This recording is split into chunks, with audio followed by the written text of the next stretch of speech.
seperti cahaya terang, makin lama makin bercahaya sampai siang yang sempurna.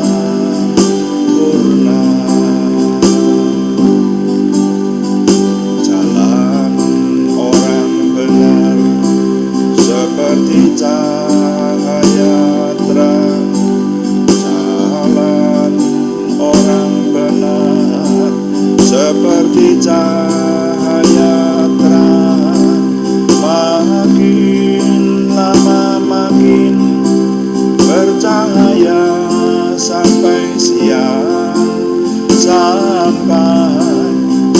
yang sempurna.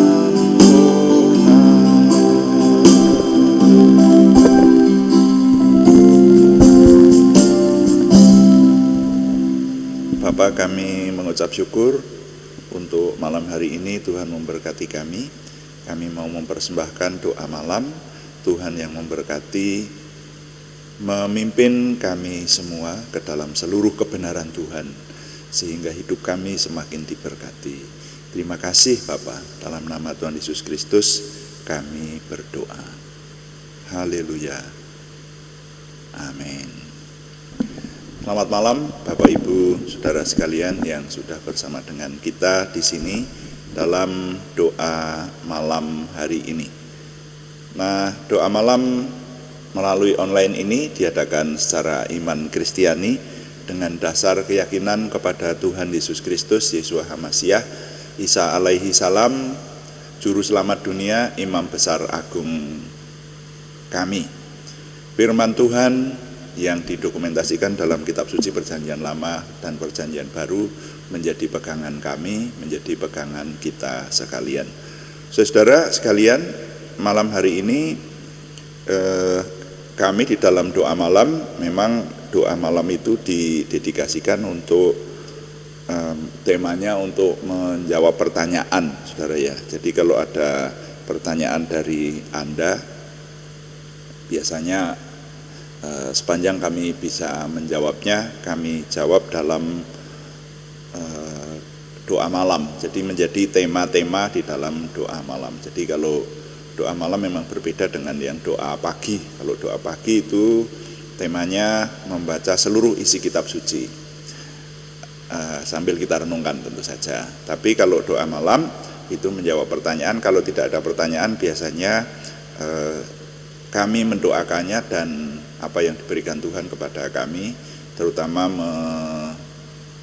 memperhatikan hal-hal yang sedang terjadi di sekitar kita dalam zaman ini, dan kita mencari dari firman Tuhan bagaimana kita harus bersikap menghadapi zaman yang seperti ini. Nah, kali ini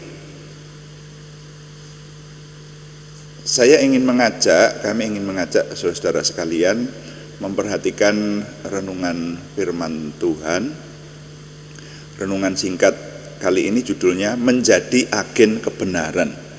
Menjadi Agen Kebenaran. Nah, ini dilandasi dengan ada berita viral yang sedang terjadi hari-hari ini.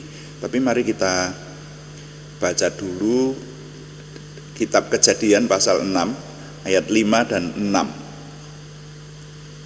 Kejadian pasal yang ke-6 ayat 5 dan 6, firman Tuhan berkata, ketika dilihat Tuhan bahwa kejahatan manusia besar di bumi dan bahwa segala kecenderungan hatinya selalu membuahkan kejahatan semata-mata, maka menyesallah Tuhan bahwa Ia telah menjadikan manusia di bumi, dan hal itu memilukan hatinya. Nah, jadi seperti itu saudara-saudara sekalian. Tuhan melihat bahwa segala kecenderungan hati manusia itu hanya membuahkan kejahatan semata-mata. Nah, ini dilatar belakangi dengan berita yang sedang banyak menjadi pembicaraan sekarang ini, yaitu ada berita pembunuhan di Jawa Barat ya, dan luar biasa. Ini bukan pembunuhan biasa, tapi pembunuhan berantai yang dilakukan oleh 3 orang, jadi oleh komplotan, yaitu disebutkan, saya sebut inisialnya saja, W 60 tahun, S 63 tahun, dan D 35 tahun. Nah, ini diindikasi sejak tahun 2019 sudah membunuh 9 orang, baru yang ketahuan, dan dimungkinkan masih ada lagi yang belum diketahui. Ya, jadi korbannya itu 9 orang, dan yang luar biasa dari pembunuhan-pembunuhan ini indikasinya dilatar belakangi oleh masalah ekonomi, masalah penipuan begitu. Dan orang yang ditipu itu kalau nanti membahayakan ya, maka kemudian dibunuh. Nah, ini sudah mencapai korban 9 orang. Dan ada hal-hal yang aneh yang masih merupakan misteri, yang masih diselidiki oleh yang berwajib, karena ketiga orang ini sekarang sudah ditangkap. Yang dibunuh itu bukan hanya orang lain yang ditipu, tapi termasuk keluarga dekatnya, ya, bahkan istrinya sendiri dibunuh, anak kandungnya sendiri dibunuh. Wah, ini cerita yang bikin konyol dan bikin ngeri, saudara ya. Jadi di pembunuhannya dengan cara diracun dan dicekik katanya. Nah, anak kandung loh, saudara. Wah, dan yang lebih membuat misteri lagi, jadi diperkirakan ada psikolog yang kemudian buka suara dan memperkirakan kemungkinan ada kaitannya dengan ilmu. Jadi orang kalau sudah mempelajari atau mendalami suatu ilmu, itu ada ilmu-ilmu yang menuntut tumbal. Jadi harus membunuh orang, seperti itu. Tumbalnya nyawa manusia. Nah, kalau nyawa orang lain sulit didapatkan, ya orang-orang terdekat, nah, semacam itu. Wah, ini kan wah. Dan yang lebih membuat misteri lagi, di rekening bank mereka itu ada uang 1 miliar. Jadi bagaimana ini? Ini benar-benar PR dari pihak berwajib untuk mengungkap pembunuhan ini. Tapi yang jelas fakta bahwa sudah terjadi pembunuhan berantai. Nah, ini yang kemudian melatar belakangi saya untuk mengajak saudara-saudara sekalian merenungkan, kok di dunia ini ada peristiwa yang semacam itu ya. Pembunuhan dengan alasan apapun juga loh, saudara. Orang membunuh orang lain, bahkan orang-orang terdekat, istrinya sendiri sama anak kandungnya dibunuh, dan alasannya belum jelas ya. Lalu ada kedua anak tiri juga ikut menjadi korban. Jadi wah, ini bagi kita orang-orang yang berpikiran normal, atau bahkan kita yang berusaha untuk hidup dalam kebenaran, tidak masuk akal. Nah, jadi persis seperti yang dikatakan oleh firman Tuhan, bahwa kecenderungan hati manusia itu kepada kejahatan semata-mata. Apa yang dipikirkan oleh manusia itu muaranya kepada kejahatan semata-mata. Dan itu sudah melanda seluruh umat manusia sejak Adam dan Hawa jatuh dosa. Kalau kita sebagai orang beriman, ya, iman Kristiani, kita meneliti dalam sejarah suci bahwa sejak Adam dan Hawa jatuh dosa, maka manusia dan keturunannya itu kehilangan kemuliaan Tuhan, lalu kecenderungan hatinya kepada kejahatan semata-mata. Jadi kalau ada orang-orang yang sadar akan kebenaran dan kebaikan, itu hanya orang-orang yang mengenal Tuhan, Tuhan yang benar. Nah, lalu kebanyakan manusia itu kalau dibiarkan leluasa tanpa adanya norma-norma, tanpa adanya kebenaran dari Tuhan, maka kecenderungan hatinya kepada kejahatan semata-mata. Dan ini dibuktikan ya sampai hari ini ada berita-berita yang semacam itu. Bahkan kalau kita mengamati di sekeliling hidup kita sebagai orang beriman, dikatakan sebetulnya ayat-ayat sebelumnya tadi yang kita baca itu, Tuhan memperhatikan bahwa manusia itu hidupnya penuh kekerasan di bumi. Ya. Jadi sekarang ini bahkan agama yang seharusnya dipakai untuk membawa hidup damai sejahtera bagi umat manusia dijadikan alasan untuk berbuat kekerasan. Jadi terus siapa yang benar kalau seperti ini? Masing-masing punya kebenarannya sendiri dan tidak menciptakan kedamaian. Damai sejahtera itu jauh dari manusia pada prinsipnya. Makanya kalau kita sekarang ini berada dalam masyarakat yang begitu damai, bersyukurlah. Dan ini sebetulnya sifatnya tidak kekal. Ya, di dunia ini serba tidak kekal. Jadi yang dirasakan damai itu tidak mesti selamanya akan merasakan kedamaian. Karena pada prinsipnya manusia hidup dengan kekerasan di bumi dan kecenderungan hatinya kepada kejahatan semata-mata. Nah, oleh karena itu menghadapi dunia yang semacam ini, terus kita sebagai orang beriman bagaimana harus bersikap, saudara? Ya, karena sebetulnya kalau semua kejahatan yang ada di sekeliling kita itu diungkap dan dikisahkan, di dekat-dekat kita ini ada banyak orang yang berbuat jahat. Entah itu yang korupsi, yang menipu, bahkan juga kekerasan terhadap orang lain yang tidak terungkap, itu ada. Tidak jauh-jauh dari kita.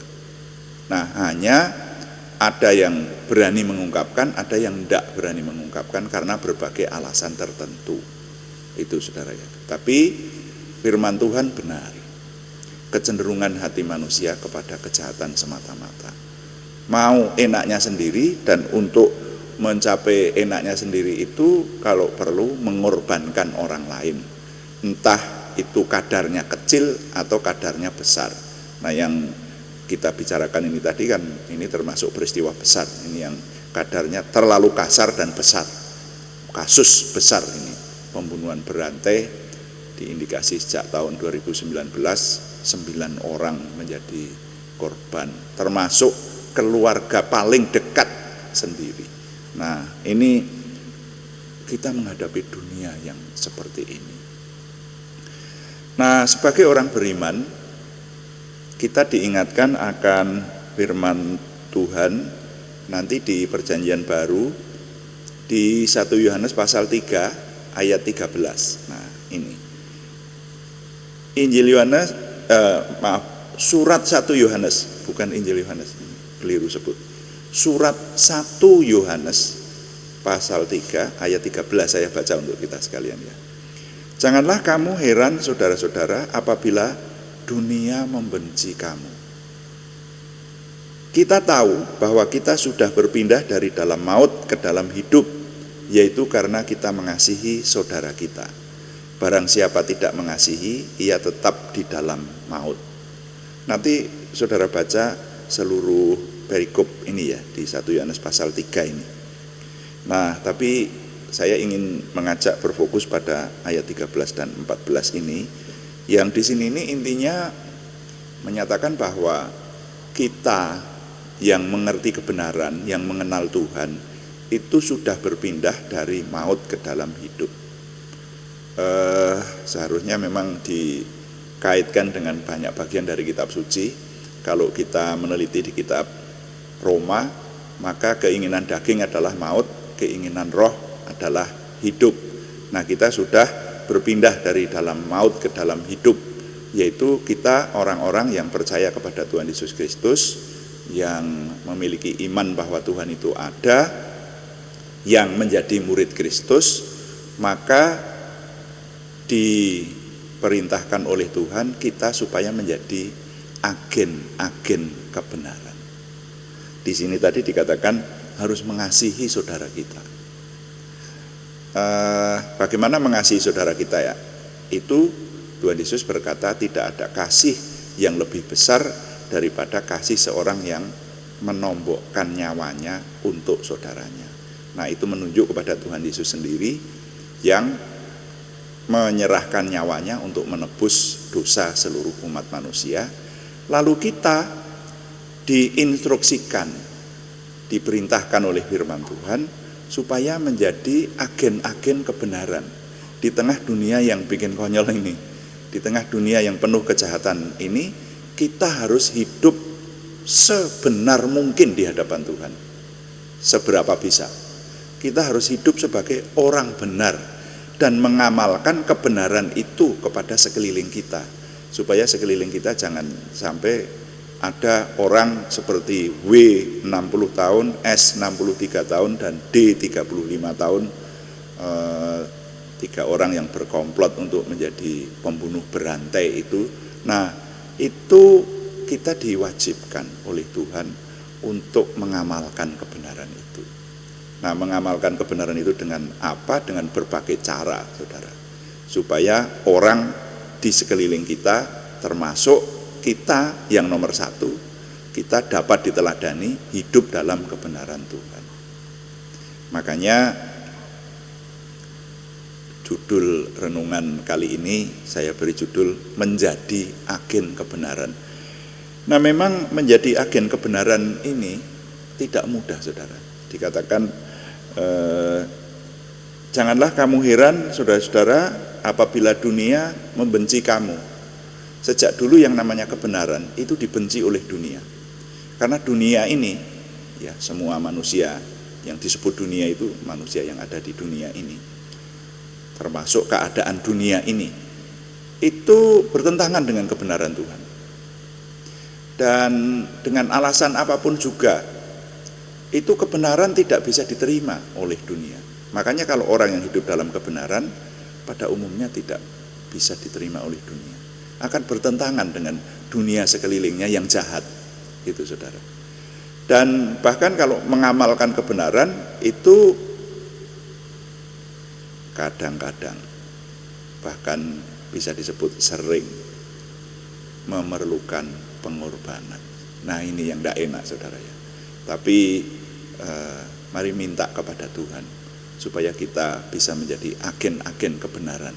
Paling tidak untuk orang-orang dekat kita. Didiklah anak, istri, suami, anggota keluarga supaya menjadi orang benar di hadapan Tuhan, supaya menjadi orang yang semaksimal mungkin hidup benar di hadapan Tuhan. Dan nanti pada akhirnya kita mengamalkan kebenaran, memberitakan berita keselamatan itu kepada sekeliling kita, saudara. Nah, jadi dunia membenci orang yang hidup dalam kebenaran. Tetapi kalimat berikutnya kita tahu bahwa kita sudah berpindah dari dalam maut ke dalam hidup. Yang hidup dalam kebenaran sudah berpindah dari dalam maut ke dalam hidup. Hanya di sini masih dilanjutkan dengan frasa, yaitu karena kita mengasihi saudara kita. Jadi ini diwajibkan kita mengasihi saudara kita, menjadi agen kebenaran itu, mengamalkan kebenaran itu dengan kasih. Kalau menurut saya tidak ada pelajaran soal mengasihi sesama manusia yang melebihi pengajaran yang diberikan oleh Tuhan Yesus Kristus. Di dunia ini ajaran utama dari Kristus adalah mengasihi sesama manusia. Jadi kalau kita sering difitnah orang bahwa murid Yesus itu orang yang penuh kebencian, nah itu mari kita tangkal. Bukan seperti itu pengajaran Tuhan Yesus. Pengajaran Tuhan Yesus itu mengasihi semua manusia, siapapun mereka, apapun agamanya, apapun ideologinya, apapun sukunya, tapi kita diwajibkan mengasihi sesama manusia seperti mengasihi diri sendiri. Nah, bentuk mengasihi sesama manusia itu dengan mengamalkan kebenaran. Itu hal yang paling utama, harus memberitakan kabar keselamatan, mengamalkan kebenaran, supaya dunia ini penuh dengan orang-orang yang memiliki prinsip kebenaran. Karena di sini dikatakan barang siapa tidak mengasihi, ia tetap di dalam maut. Wow. Jadi wajib menjadi agen kebenaran. Makanya sekali lagi judul renungan kita hari ini menjadi agen kebenaran. Dan nilai yang dapat kita serap kali ini saya susun di dalam sebuah kalimat, bisa saya bagikan. Bunyinya, kita umat beriman, para murid Kristus diwajibkan menjadi agen kebenaran ilahi di tengah dunia yang jahat ini. Saya ulangi, kita umat beriman, para murid Kristus diwajibkan menjadi agen kebenaran ilahi di tengah dunia yang jahat ini. Tuhan dipuji, amin. Mari kita menaikkan doa syafaat kita, termasuk mendoakan saudara kita terutama yang membutuhkan kesembuhan. Untuk tekun kita doakan, yang dalam minggu ini nama-namanya masih dikirim kepada kita saudara sekalian. Dan mari kita menyembah Tuhan dengan berkata, kuduskan hati kami supaya kami dapat menyembah dan berdoa. Lalu kita menaikkan doa syafaat kita.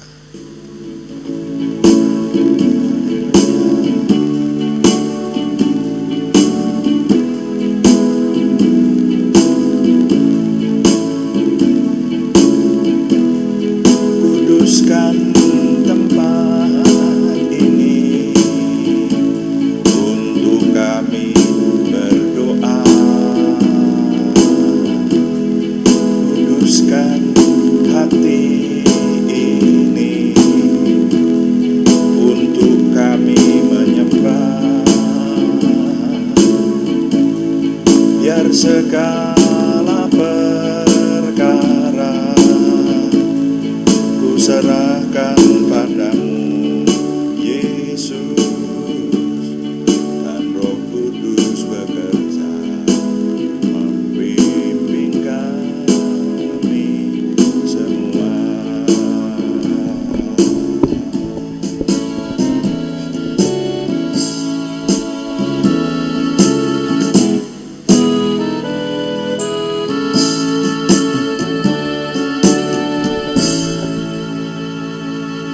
Bapa, tidak henti-hentinya kami mengucap syukur untuk kehadiran Tuhan di dekat kami, kehadiran Tuhan di tengah kami, yang kami rasakan dalam setiap doa pagi maupun doa malam yang kami adakan oleh anugerah Tuhan, oleh kekuatan dari Tuhan selama ini.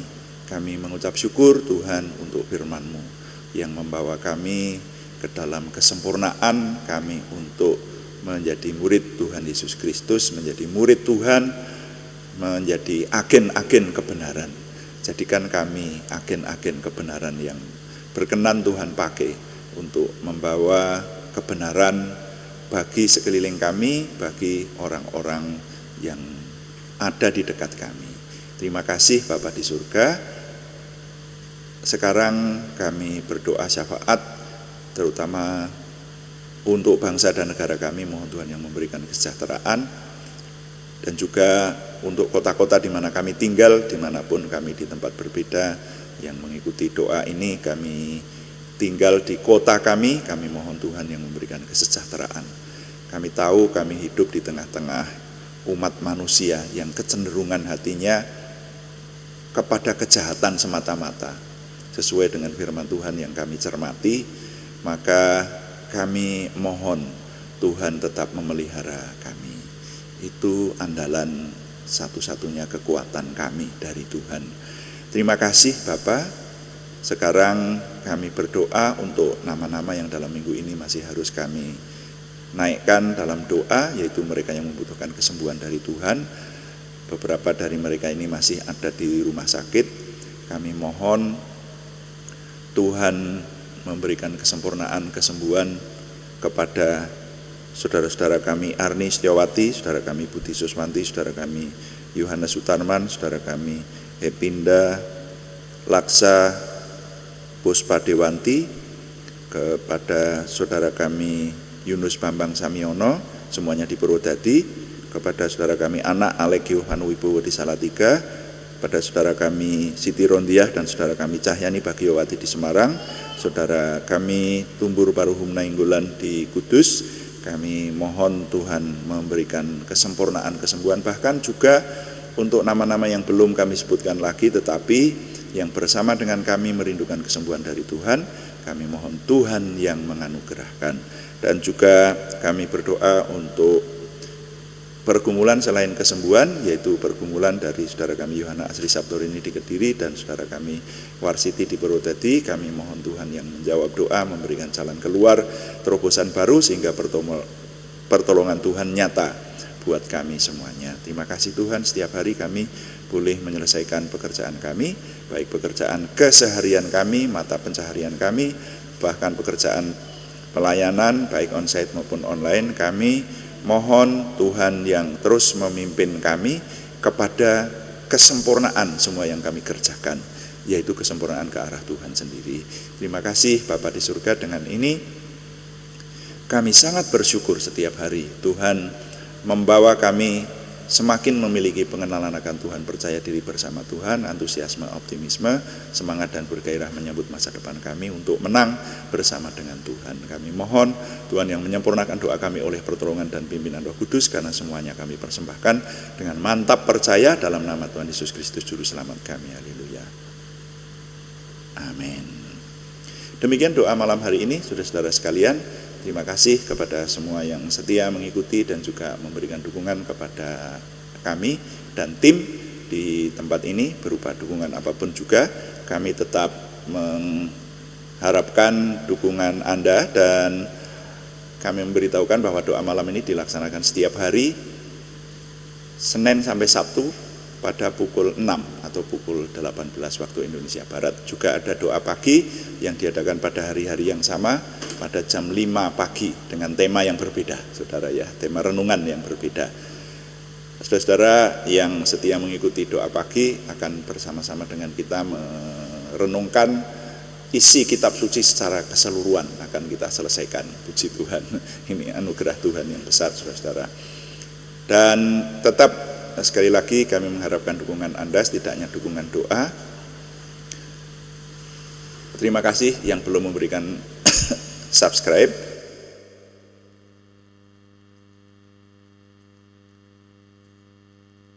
Berkenan memberikan subscribe kepada kami. Dan juga like, komen, dan share, bagikan kepada teman-teman lain sehingga lebih banyak lagi yang diberkati bersama dengan kita. Selamat malam, Tuhan memberkati. Amin.